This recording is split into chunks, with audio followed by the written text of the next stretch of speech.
Antes de começar essa história, respira fundo. O que você vai ouvir agora não é apenas um relato. É a dor silenciosa de uma mulher que acreditou no amor, no casamento e na construção a dois. Até descobrir que, enquanto ela lutava para manter a família, ele construía outra vida nas sombras. Mas antes de continuar, eu quero te pedir uma coisa. Comenta aqui embaixo. Você acredita que uma traição emocional dói mais do que uma física? Quero ler o que você pensa. E se histórias como essa fazem sentido para você, se te fazem refletir, te acompanham antes de dormir ou te ajudam a entender o que você já viveu, então se inscreve aqui no canal. Porque todos os dias, histórias reais como essa ganham voz, e nenhuma mulher merece sofrer em silêncio. Eu sempre achei que a palavra cansaço fosse simples. Cansaço de trabalhar demais, de pegar ônibus cheio, de virar noite em plantão de hospital. Esse tipo de cansaço eu conhecia bem. O que eu demorei para entender é que existe um outro tipo, aquele que vai silenciosamente apagando a vontade de viver da gente. Hoje, olhando para trás, eu vejo que esse segundo tipo já morava dentro da minha casa muito antes de eu perceber. Meu nome é Lígia, tenho 52 anos, sou enfermeira em um hospital público na orla de uma cidade pequena em Santa Catarina. Acordo todos os dias às 5 da manhã, preparo um café simples, separo minha marmita e tomo banho rápido para pegar o primeiro ônibus. O cheiro de sal do mar entra pela janela da cozinha enquanto eu mexo o café na panela. Sempre gostei desse cheiro, me lembrava que, apesar de tudo, eu ainda morava perto de algo bonito. Quando me casei com o Eduardo, eu não imaginava que um dia minha vida ia se resumir a plantão, boleto e silêncio. No começo, ele era um homem calado, mas presente. Nunca foi de grandes declarações, mas me ajudava a carregar as compras, lavava o carro aos domingos, às vezes até fazia churrasco para a família. A gente não era aquele casal de novela, mas eu acreditava que tinha o suficiente: respeito, parceria e uma certa paz. Com o tempo, a rotina mudou. Primeiro, foi ele quem começou a dizer que estava cansado. Cansado do trabalho, do trânsito, do país, de tudo. Voltava do serviço, largava a mochila no sofá e se jogava na frente da televisão. Eu chegava mais tarde, exausta do hospital. E ainda assim era eu quem ia para a cozinha, esquentar comida, lavar louça, organizar a casa. Ele mal levantava os olhos para mim. "Tudo bem, Duda?" Eu perguntava, tentando puxar assunto. "Tô cansado, Lígia." "Só isso." Ele respondia, sem desviar da tela. No começo, eu aceitei. Eu também estava cansada, então fazia sentido. Só que o cansaço dele virou desculpa para tudo. Desculpa para não conversar, para não sair, para não visitar meus irmãos, para recusar os convites da minha mãe quando ela ainda era viva. Eu me via inventando justificativas por ele. "Ah, mãe, o Eduardo tá exausto do trabalho. Outro dia ele vai, tá puxado lá na empresa." Aos poucos, notei que o cansaço dele era muito seletivo. Para sentar no sofá e maratonar série, ele tinha energia. Para reclamar da vida, então, parecia um adolescente revoltado. Mas para perguntar como foi meu plantão, para perceber que eu cheguei em casa com o pé doendo, a coluna travada, os olhos ardendo de sono, não. Para isso ele nunca estava disposto. A nossa casa, que sempre foi simples, começou a ficar pesada.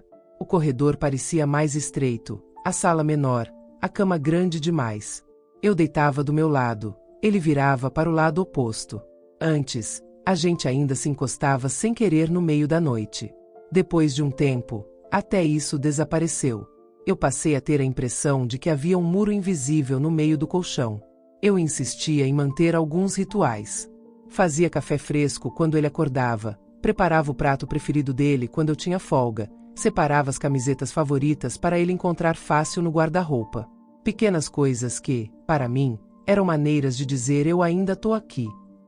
Ele, por outro lado, foi deixando de dizer qualquer coisa. "Você nunca pensa em viajar?" Perguntei uma vez, num domingo cinzento, olhando o mar pela janela. "Viajar com que dinheiro, Lígia?"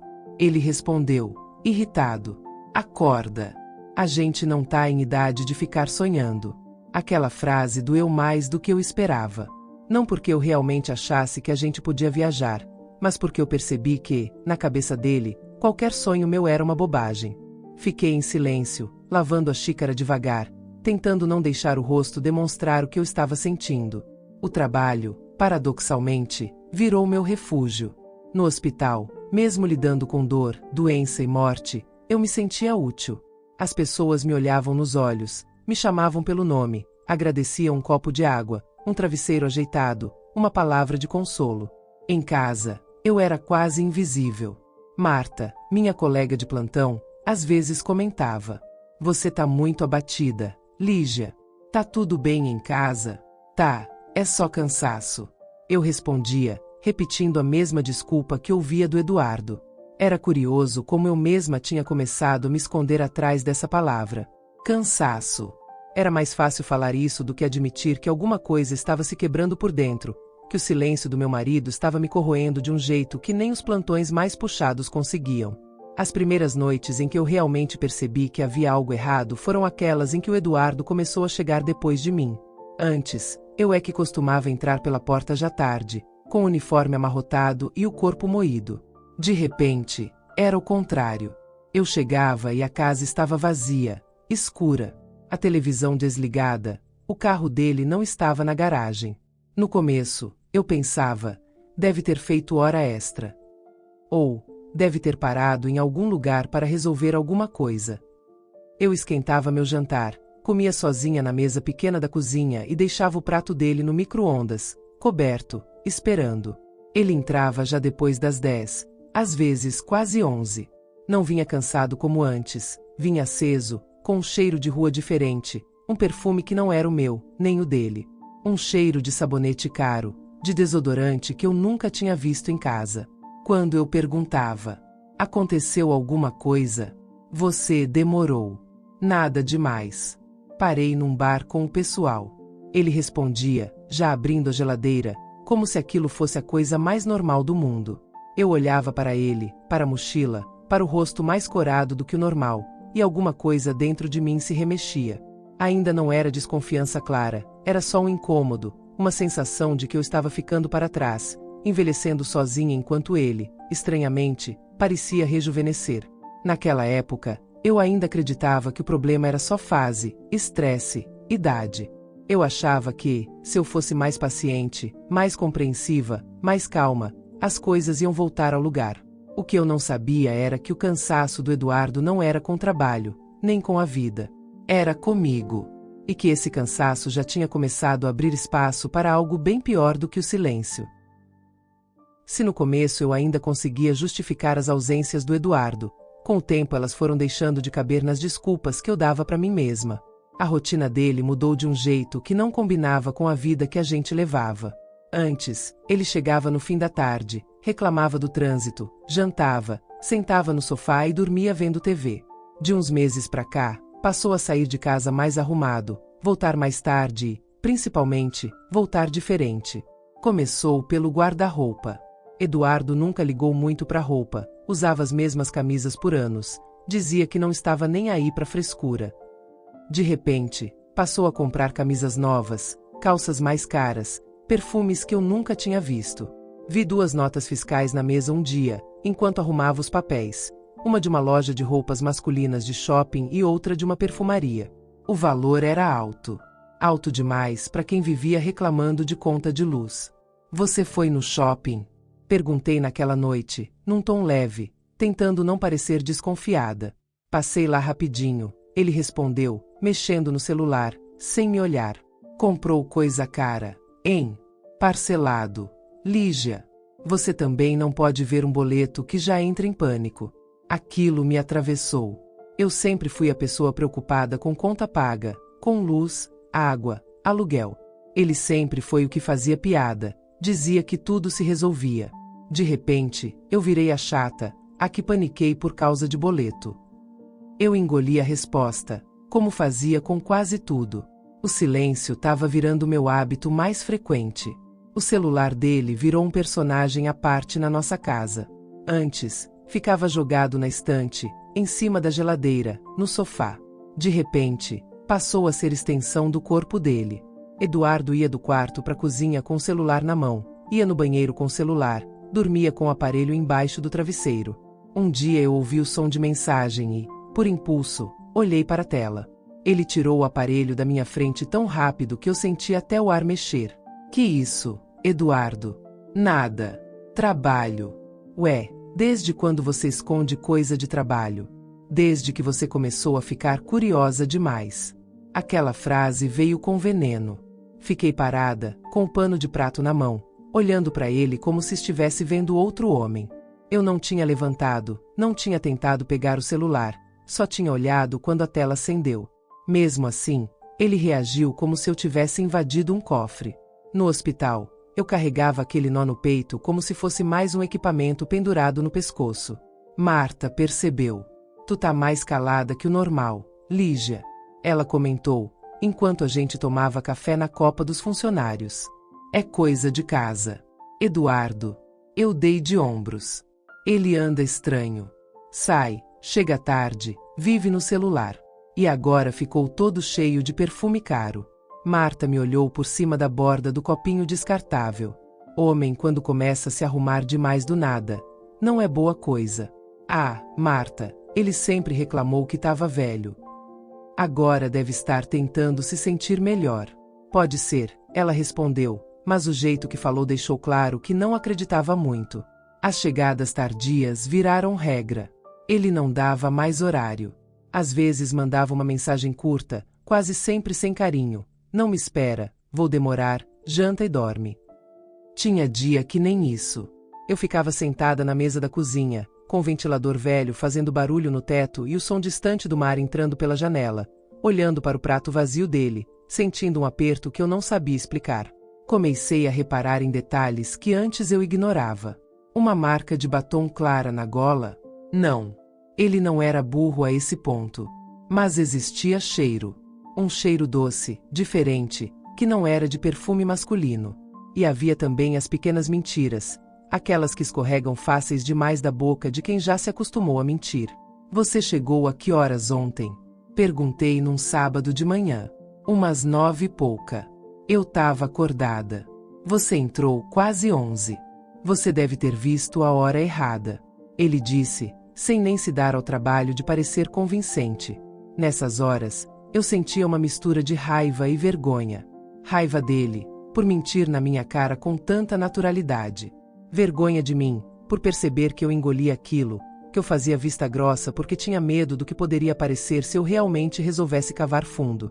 Ele passou a sair também aos sábados, coisa que nunca fazia. Dizia que ia jogar bola, que ia ver um amigo, que precisava resolver uns negócios. Um dia, enquanto ele se arrumava, passando perfume na frente do espelho do quarto, eu perguntei, é jogo ou entrevista de emprego? Ele riu, irritado. Você tá chata, Lígia. Não posso mais me arrumar? Pode. Só tô estranhando. Estranha menos.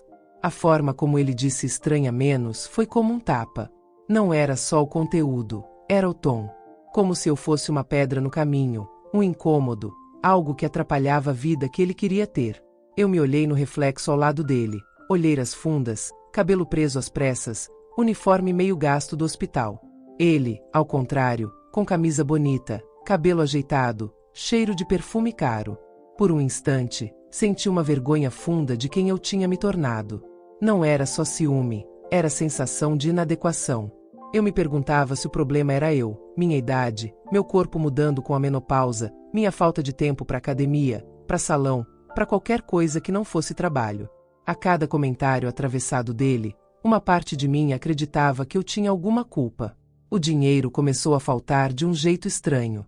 Contas que antes a gente pagava com certo sufoco passaram a atrasar com frequência. Cheguei a pegar um aviso de corte de luz na caixa do correio. Fui tirar satisfação com o Eduardo. Tu não pagou a conta de luz? Esqueci. Esqueceu 3 meses seguidos? Perguntei, segurando os papéis na mão. Já falei que vou resolver, Lígia. Para de drama. Naquele dia, de madrugada, eu sentei na mesa da cozinha com uma calculadora e um monte de papel. Meu salário eu sabia de cor. Sabia também quanto ia embora em mercado, aluguel, remédio, transporte. A parte dele, que antes cobria o resto, parecia ter encolhido sem explicação. Eu nunca fui boa com números, mas não precisava ser contadora para entender que faltava dinheiro e que alguma coisa estava drenando o que entrava. A sensação de que havia algo funcionando paralelamente à minha vida, algo que eu não via, começou a crescer. Eu ia trabalhar com aquela pergunta martelando na cabeça: o que eu não sei? Voltava com a mesma pergunta, mais pesada ainda, quando via o lugar vazio ao lado da minha cama. Naquele ponto, eu ainda não tinha provas. Só tinha um monte de pedaços soltos, perfume, roupas novas, saídas frequentes, dinheiro sumindo, celular grudado na mão. Mas a pior parte não era a suspeita da traição. Era a certeza, silenciosa, de que eu já não cabia mais na vida dele, e que ele nem fazia questão de disfarçar. Eu me lembro bem da primeira noite em que o silêncio dele doeu mais do que qualquer palavra atravessada. Não foi discussão, não teve grito, não teve porta batida. Foi a ausência. A ausência dele, do olhar, da resposta, da consideração.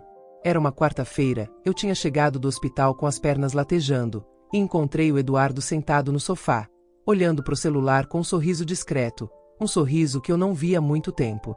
Um sorriso que não era meu. Eu parei na porta da sala, ainda segurando a bolsa. Ele nem levantou os olhos. Só deslizou o dedo na tela, como se estivesse tocando alguma coisa preciosa. O som de uma mensagem chegou, rápido, insistente, e ele virou o celular na mesma hora, escondendo a tela contra a coxa, como um adolescente pego fazendo algo proibido. Cheguei, falei, tentando soar natural. Respondeu, seco. Era difícil explicar, mas havia algo novo naquela frieza. Não era só desinteresse. Era um incômodo, como se eu tivesse atrapalhando alguma coisa importante. Passei pela cozinha, abri a geladeira, tomei um copo de água e me sentei à mesa. Eu queria perguntar. Queria dizer que estava tudo estranho. Queria entender por que ele não olhava mais para mim. Mas as palavras não saíam. Era como se cada gesto dele nos últimos meses tivesse colocado um tijolo entre nós, e agora eu já não sabia onde estava a porta. Naquela noite, fiz algo que eu não gostava de fazer. Esperei ele dormir para observar. Quando finalmente apagou, ainda agarrado ao celular, eu o encarei no escuro. Ele parecia leve, tranquilo, quase feliz. E aquilo me destruiu. Os dias seguintes não foram muito diferentes. Ele continuava chegando tarde, inventando compromissos novos, reuniões que nunca tinham existido antes, e o celular, sempre por perto. Às vezes, ele deixava o aparelho no silencioso, mas eu via a luz acendendo. E o jeito como ele reagia era sempre o mesmo: corpo tenso, respiração mais rápida, e um já volto que servia de cortina para ele ir pro banheiro responder mensagem escondido. Comecei a observar pequenas mudanças. Ele passava mais tempo no espelho. Passava perfume para ir ao mercado. Passava gel no cabelo para dar uma volta rápida. Troquei uma toalha no banheiro e encontrei fios longos, lisos, castanhos. Não eram meus. Eu tenho cabelo curto desde os 40 e nunca foi daquele tom.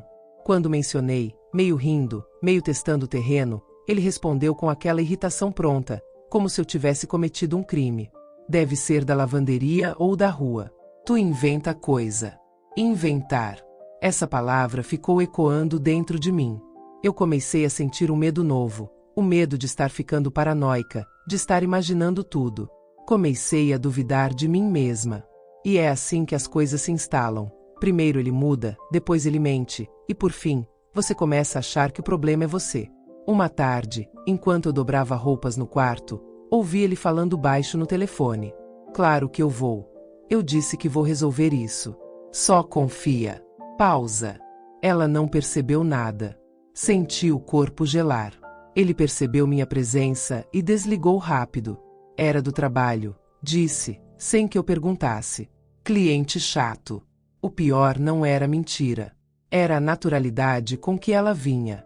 Como se a verdade já fosse coisa rara há muito tempo. No hospital, o peso daquilo começou a acompanhar cada passo. Marta me olhava com aquela expressão de quem sabe, mas espera o outro admitir. Ele tá te machucando, Lígia. Ela disse um dia, enquanto a gente trocava gases e montava medicações. Não tenho certeza de nada ainda. Às vezes a certeza vem tarde demais. Eu queria negar. Queria justificar. Queria acreditar que tudo aquilo era apenas crise, idade, rotina. Mas dentro de mim, uma parte silenciosa, Aquela parte que a gente tenta sufocar, já sabia, alguma coisa estava sendo traída ali. Não era só o casamento. Era minha dignidade. A minha confiança. A minha presença dentro da vida dele. As noites foram ficando mais longas. Eu deitava e escutava ele respirando ao meu lado, enquanto eu imaginava com quem ele sorria quando eu não estava. A dor era diferente de qualquer coisa que eu já tinha sentido antes. Não tinha grito, não tinha briga, não tinha sangue. Era uma dor que corroía por dentro, em silêncio. Aquela dor que só existe quando alguém que um dia foi seu porto vira tempestade. Eu ainda tentava manter a rotina, acordar cedo, trabalhar, fazer comida, pagar contas, fingir normalidade. Mas nada mais era normal. A casa parecia outra. Ele parecia outro. E eu estava me perdendo dentro daquela história sem perceber. Foi ali, naquele período, que eu senti pela primeira vez uma frase que eu jamais imaginei pensar. Eu não sou mais suficiente para ele.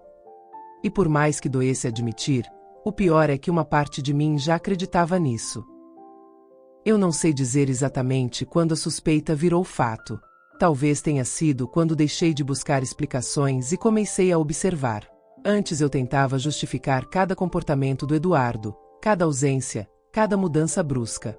Mas naquele ponto, algo dentro de mim já estava cansado demais para continuar inventando desculpas. Era como se meu corpo tivesse entendido antes da minha mente. Tinha coisa errada. E era grande. Naquela semana, eu estava de folga em uma quarta-feira, algo raro, porque normalmente meus plantões caíam em sequência. Eduardo saiu para trabalhar como sempre, mas saiu apressado, quase ansioso, com o mesmo perfume forte que vinha usando nos últimos meses. Antes de fechar a porta, ele disse: "Não sei se volto cedo hoje. Tem reunião no fim da tarde." Aquela frase parecia decorada. Ele já dizia aquilo com tanta frequência que soava automática, vazia. Eu apenas respondi tá, sem questionar, sem pedir detalhes, sem sequer olhar para ele. E pela primeira vez, eu percebi que ele também notou o meu tom distante. Mas ele não perguntou nada.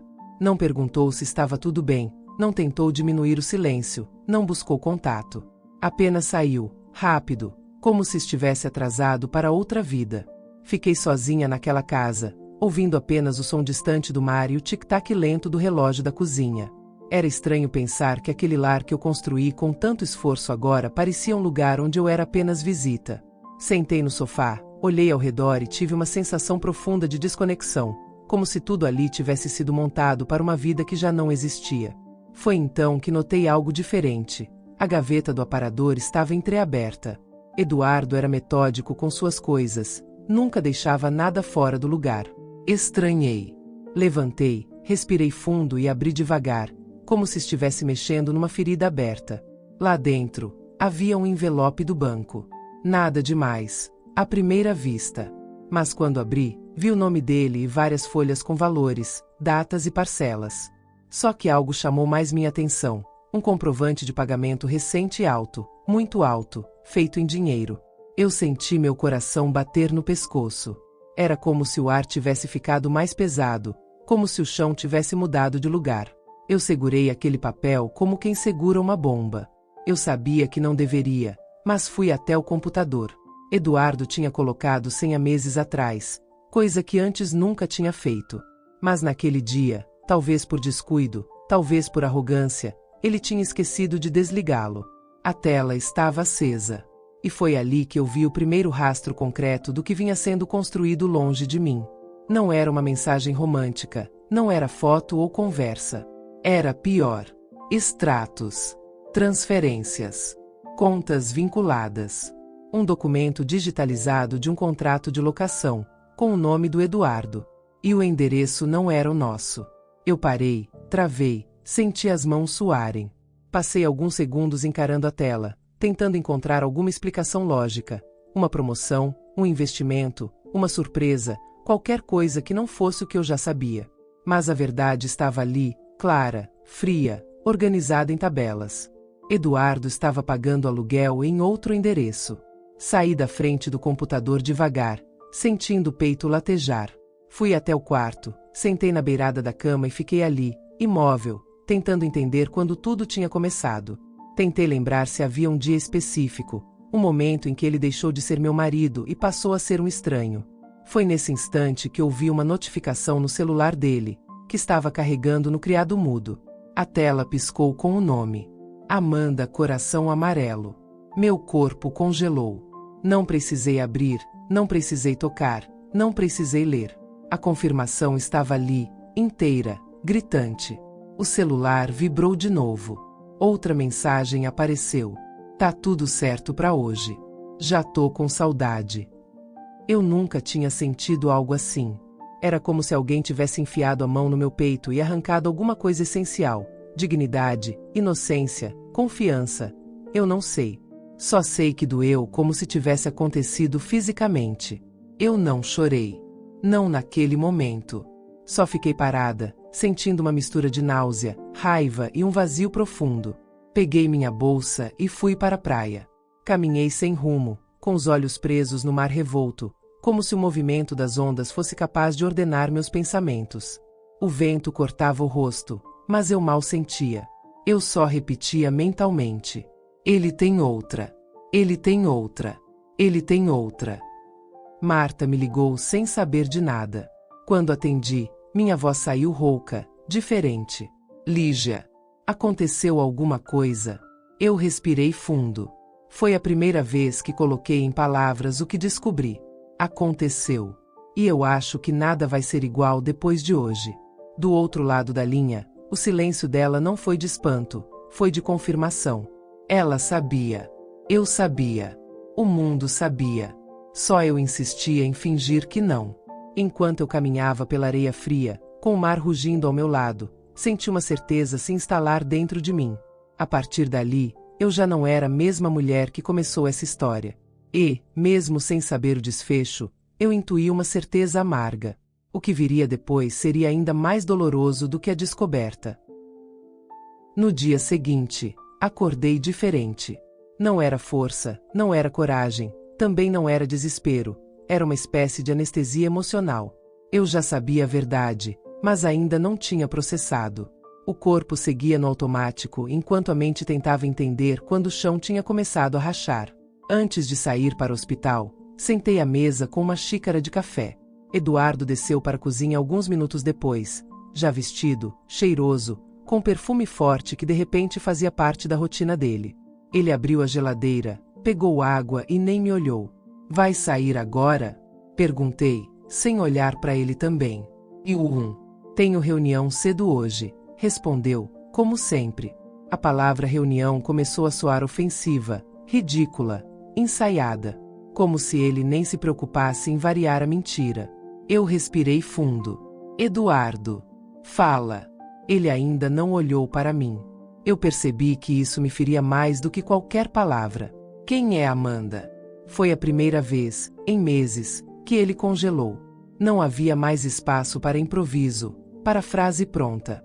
Ele piscou devagar, colocou o copo na pia e finalmente me olhou. Onde você viu esse nome? Perguntou, tentando manter o tom calmo. Não respondi.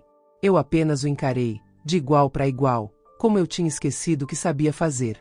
Ele lambeu os lábios, desviou o olhar e obrigou o corpo a parecer tranquilo, mas eu percebi o músculo do maxilar tremendo. Ele estava nervoso. E isso, por algum motivo, me deu uma sensação amarga de validação. É alguém do trabalho. Só isso. Não inventa coisa. Eu ri. Um riso curto, seco, quase sem som. Trabalho? No contrato de aluguel também? Perguntei. Ou nas transferências mensais? Ele parou. A máscara começava a dobrar. Você mexeu nas minhas coisas. Mexi no nosso dinheiro. Corrigi. Ele passou a mão no rosto e soltou um suspiro irritado, como se eu estivesse atrapalhando uma agenda importante. Lígia, começou. Não faz isso. Não começa. Começa.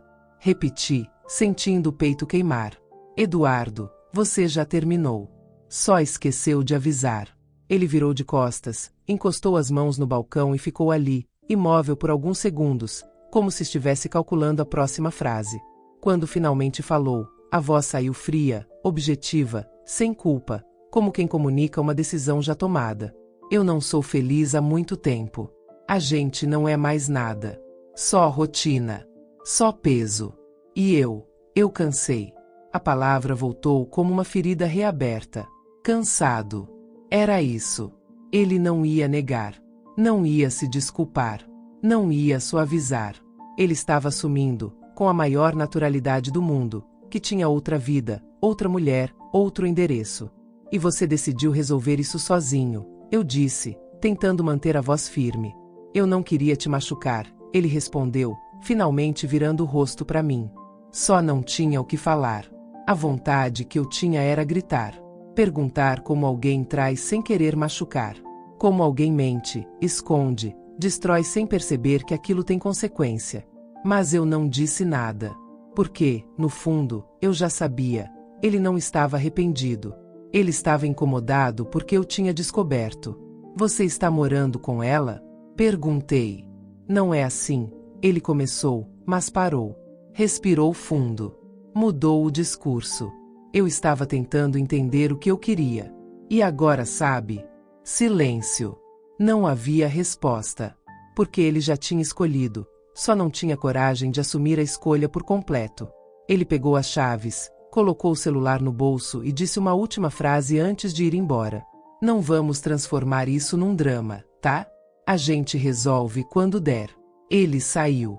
Fechou a porta com calma. Como se estivesse indo ao mercado. Quando o barulho da chave sumiu, eu finalmente desmoronei. O choro veio sem aviso, sem permissão, profundo, quente, violento, como se anos de silêncio, dúvidas e humilhações estivessem tentando sair de uma vez só. Eu agarrei a borda da mesa com força, tentando respirar. O mundo parecia pequeno demais para a dor que eu sentia. Não era só a traição. Era a forma, a frieza, a indiferença, a naturalidade. Depois de algum tempo, quando consegui controlar a respiração, enxuguei o rosto com as mãos e olhei ao redor. A cozinha, a sala, os objetos, a casa inteira, tudo parecia contaminado. Não pela traição, mas pela mentira. Peguei minha bolsa, as chaves e o envelope com os documentos do banco. Eu sabia exatamente aonde precisava ir. No hospital, antes do plantão, pedi ajuda ao setor jurídico. Maria, uma advogada voluntária que atendia funcionários, me ouviu em silêncio, e quando terminei, disse com uma firmeza tranquila: ele não só traiu. Ele cometeu fraude usando seu nome. E isso tem consequência. Pela primeira vez em muito tempo, eu senti algo diferente da dor. Era direção. Era início. Era movimento. A revelação tinha sido devastadora. Mas agora eu tinha algo que antes me faltava. Uma verdade inteira. Eu passei a noite inteira revisando cada detalhe com a advogada. Quando saí da sala dela, já com orientações, cópias de documentos e um plano definido, senti meu coração bater de um jeito diferente. Não era alívio, era preparo. Era como se alguma coisa dentro de mim tivesse acordado depois de meses adormecida. A dor ainda estava ali, mas agora dividia espaço com algo novo, consciência. Quando voltei para casa naquele dia, Eduardo ainda não tinha chegado. Eu preparei um café forte, me sentei no sofá e fiquei esperando. Não porque eu queria conversar, mas porque eu precisava olhar para ele sabendo tudo o que eu sabia. Ele entrou pouco depois das 10 da noite. Tinha cheiro de bebida, perfume e rua. Quando me viu sentada ali, sem TV ligada, sem louça na pia, sem nada, ele estranhou. O que foi agora? Perguntou, jogando as chaves em cima da mesa, como quem fala com alguém inconveniente. Eu fiquei observando. Ele já não era mais meu marido naquela hora. Era um estranho com quem eu dividia contas, memórias e uma cama vazia. A gente vai conversar, respondi. Ele riu. Um riso curto, debochado. De novo isso? Lígia, pelo amor de Deus, não começa. Não estou começando. Estou terminando, respondi, devagar, palavra por palavra. Aquilo fez mudar o olhar. Ele se aproximou, cruzou os braços e ficou em pé diante de mim. Tá. Fala. Eu coloquei o envelope com os documentos do banco à mesa, devagar, quase como quem coloca um corpo sobre uma bandeja. Você usou meu CPF para fazer um empréstimo que paga sua outra vida. E isso é crime, Eduardo. Ele engoliu seco. O rosto ficou mais tenso. Você não entende, disse ele, tentando manter o tom firme. Eu precisava de tempo para organizar as coisas. Eu ia te contar. Quando? Perguntei. Quando eu estivesse endividada. Quando bloqueassem minhas contas. Ou quando ela finalmente dissesse que não queria mais dividir você comigo.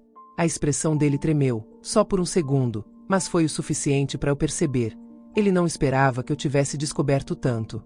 Você tá exagerando, insistiu ele. Isso é só uma fase. Eu levantei da cadeira, devagar, sentindo minhas pernas firmes pela primeira vez em muito tempo. Traição não é fase. Mentira não é fase. Abandono não é fase. E desrespeito não é fase. São escolhas. E você fez todas. Ele bufou, irritado, passou as mãos no cabelo como quem perde a paciência. Eu fiquei anos tentando ser o homem certo nessa casa. Ele gritou, como se a acusação fosse dele para mim. Mas você só trabalha. Você vive cansada. Não tem tempo para nada. Eu ri. Mas foi um riso triste, carregado de tudo que eu engoli durante meses. Engraçado, falei. Eu achava que trabalhar para pagar nossas contas era parceria. Você chama isso de motivo para arrumar outra? Ele ficou mudo. Você não entende, Lígia. Insistiu, agora quase gritando. Eu queria alguém que me olhasse. Que me admirasse. Que te colocasse num pedestal. Completei. Eu passei metade da vida te tratando como prioridade. E agora você tem coragem de dizer que eu falhei porque não te aplaudi o suficiente. Ele virou de costas, como sempre fez quando queria encerrar assunto. Mas dessa vez, eu não deixei. A gente vai resolver isso na justiça. Continuei. Eu já procurei orientação. Você vai responder pelo empréstimo feito no meu nome. E vai sair desta casa. Ele se virou tão rápido que os passos ecoaram na sala. Você não tem direito de fazer isso, disse ele, apontando o dedo no meu rosto. Essa casa também é minha. Era, respondi, até você decidir morar em outra. O silêncio que se instalou ali não foi silêncio comum, foi guerra. Eu vou conseguir um jeito de reverter isso, disse ele, tentando parecer confiante. Pode tentar, respondi. Mas dessa vez, não é você quem está no controle. Ele me encarou com uma mistura de raiva e incredulidade. Talvez porque, pela primeira vez, não era ele quem ditava o ritmo da conversa. Quando ele foi para o quarto pegar algumas roupas, ouvi portas batendo, gavetas sendo puxadas, objetos caindo. Era assim que ele reagia quando a narrativa escapava das mãos dele. Ele passou pela sala com uma mochila jogada no ombro, me olhando como se eu tivesse destruído alguma coisa, quando foi ele quem quebrou tudo. Na porta, antes de sair, disse a frase mais baixa que eu já ouvi de alguém que um dia chamei de marido. Você vai se arrepender disso. Eu respirei fundo. Olhei nos olhos dele sem piscar. E disse: se eu tivesse que me arrepender, seria de ter ficado tempo demais. Ele saiu. A porta bateu com força, mas eu não estremeci. Pela primeira vez em muito tempo, o silêncio naquela casa não doeu. Ele libertou. Nos primeiros dias depois que Eduardo saiu, a casa parecia um corpo abandonado. Não havia som de chave na porta, não tinha o cheiro do perfume dele passando pelo corredor, e não existia mais aquela presença pesada me observando em silêncio. Mas, mesmo vazio, o ambiente ainda carregava a marca dele, como um cheiro que insiste em ficar mesmo depois de lavar a roupa muitas vezes. Eu dormia pouco. Não porque sentia falta dele, mas porque minha mente trabalhava sem descanso, reorganizando tudo o que aconteceu, tentando classificar cada gesto dele em antes e depois da mentira. Minha dor não era mais desorientada. Agora ela tinha nome, forma, origem. E, estranhamente, isso tornava mais fácil carregá-la. No hospital, Marta foi a primeira a perceber a mudança. Você tá diferente, ela disse, cruzando os braços enquanto me observava preparar medicação. Diferente como? Perguntei, sem levantar os olhos. Antes você chegava aqui encolhida. Hoje você ocupa espaço. Eu respirei fundo. Porque agora eu sei com quem eu tô lidando, respondi. E isso muda tudo. Ela sorriu de leve. Quando a dor deixa de confundir e começa a esclarecer, é quando a gente começa a voltar para nós mesmas. Eu não respondi. Mas aquelas palavras ficaram comigo. Nos dias seguintes, eu me dediquei a organizar tudo: contas, senhas, documentos, acesso ao banco. A advogada já estava encaminhando o processo de separação, e eu havia entrado com contestação sobre o empréstimo feito no meu nome. Não era uma briga pequena, mas pela primeira vez eu não tinha medo. Medo eu sentia quando ainda dependia da mentira dele. Agora eu tinha verdade. Eu também comecei a me olhar no espelho com mais sinceridade. Não com crueldade, com honestidade. As rugas ao redor dos olhos, os fios grisalhos crescendo na raiz, a pele sem maquiagem, tudo aquilo era vida. Era história. Era sobrevivência. E era minha. Numa manhã de domingo, quando fui até a garagem pegar algo na estante, encontrei uma caixa com objetos dele: camisas antigas, chinelos, documentos velhos. Entre as coisas, havia um porta-retratos com uma foto nossa, tirada uns 15 anos antes, quando ainda existia leveza entre nós.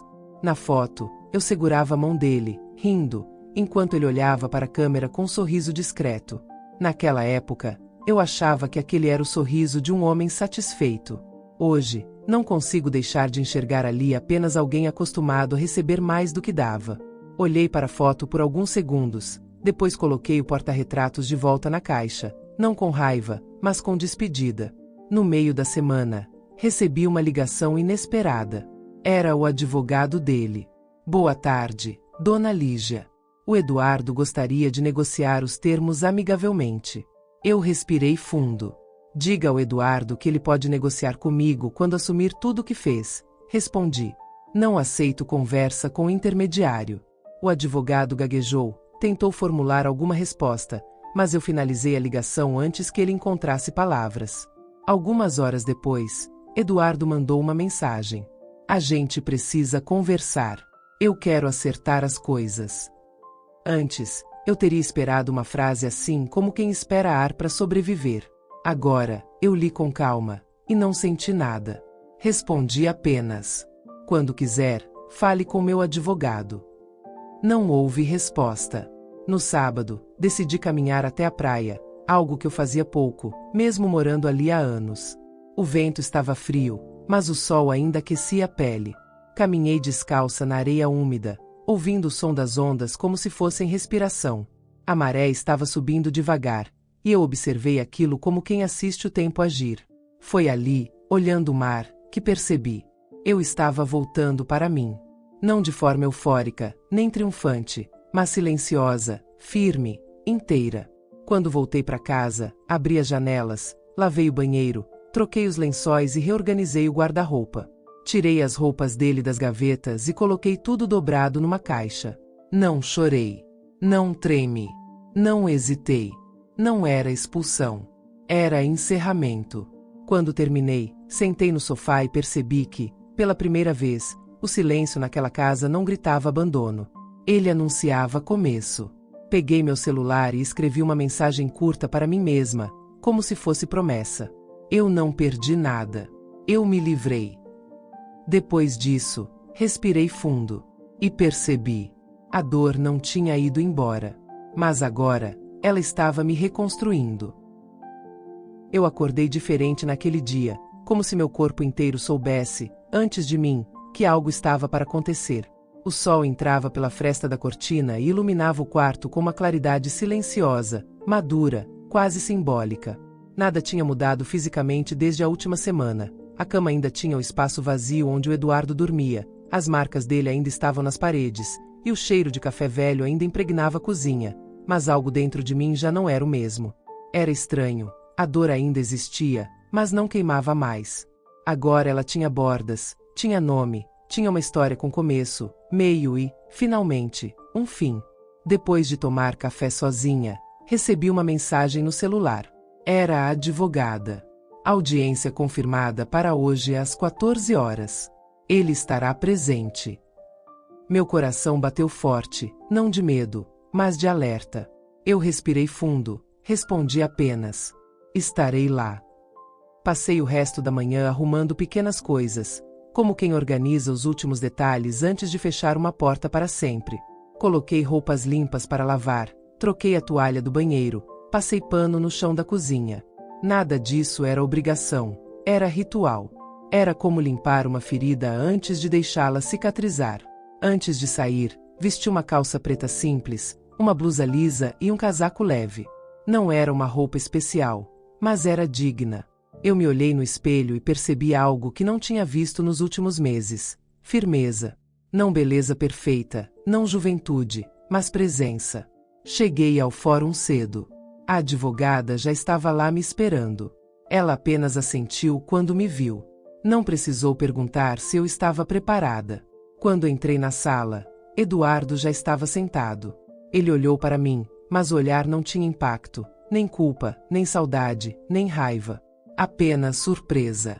Talvez ele esperasse me encontrar chorando, desmoronada, implorando. Mas não havia nada disso em mim. Ele pigarreou e disse: "Você tá diferente." "Eu sei", respondi. "Finalmente estou olhando para mim." A mediadora iniciou a sessão com formalidade. Perguntou sobre bens, contas, responsabilidades, empréstimos. Quando chegou na parte do uso indevido do meu CPF, Eduardo tentou justificar. "Eu só queria organizar as coisas primeiro. Eu ia contar." A mediadora respondeu antes que eu abrisse a boca: "A lei não funciona com eu ia. Funciona com consentimento." Ele ficou calado. Eu também. Quando mencionaram o contrato do apartamento onde ele sustentava a amante, ele baixou os olhos. Não havia mais discurso possível. A audiência terminou com um acordo claro. Ele ficaria responsável pelo empréstimo, pelos custos extras e por parte das despesas acumuladas. Perderia direitos sobre a casa, legalmente e moralmente. Quando assinou os documentos, parecia menor. Não fisicamente, mas emocionalmente. Como se, pela primeira vez, tivesse visto o próprio ato sem justificativas. Quando saí da sala, respirei fundo. Não era felicidade. Era alívio, aquele que só existe quando finalmente se encerra aquilo que nunca deveria ter começado daquele jeito. Eu estava indo embora quando ouvi passos acelerados atrás de mim. "Lígia, espera." Eu parei. Não por ele, mas por respeito à história que eu mesma carreguei por anos. Ele se aproximou devagar. Não havia arrogância, nem ataque, havia hesitação. "Eu não pensei que fosse acabar assim", disse ele, com a voz baixa. "Acabar como?" perguntei. Ele respirou fundo. Frio. Rápido. Final. Eu fiquei alguns segundos em silêncio antes de responder. "Eduardo, isso não acabou hoje. Acabou quando você começou sua outra vida sem ter coragem de encerrar a nossa. Só que naquela época, eu ainda não sabia." Ele fechou os olhos por um instante, como se digerisse. "Você acha que eu sou um monstro?" Eu pensei antes de responder. Não queria falar com raiva, nem com mágoa. Queria falar com verdade. "Não", respondi. "Eu acho que você é alguém que escolheu o caminho mais fácil para você. E o mais cruel para mim." Ele engoliu em seco. "Eu não sei se fiz certo." "Não fez", respondi.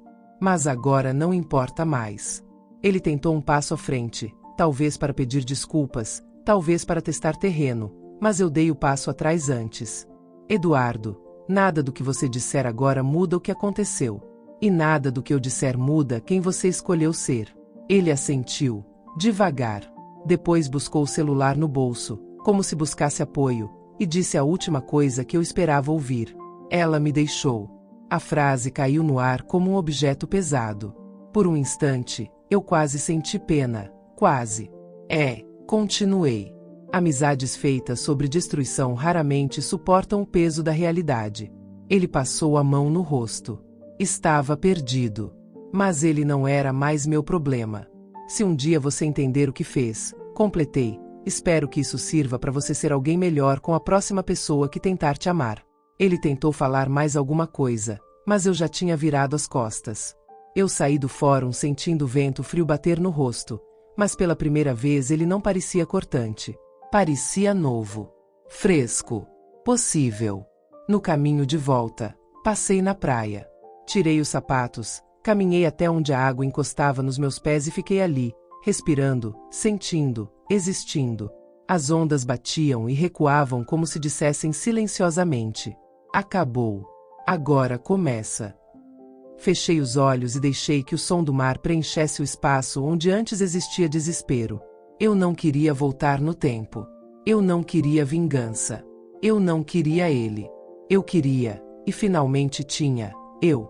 Fiquei ali até que o sol começasse a baixar, tingindo o céu de laranja e rosa. E então, com o mar diante de mim e o passado atrás, eu sussurrei, não para o vento, mas para mim mesma. Nunca mais vou aceitar ser diminuída para caber em alguém. Depois voltei para casa.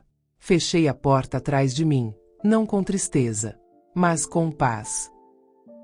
Se você chegou até aqui, provavelmente sentiu cada palavra. Talvez porque já viveu algo parecido. Talvez porque conheça alguém vivendo isso agora. Ou talvez porque essa história mexeu com algo que você nem sabia que estava guardado. Agora eu quero saber. Se fosse você no lugar dela, teria feito diferente? Comenta aqui embaixo.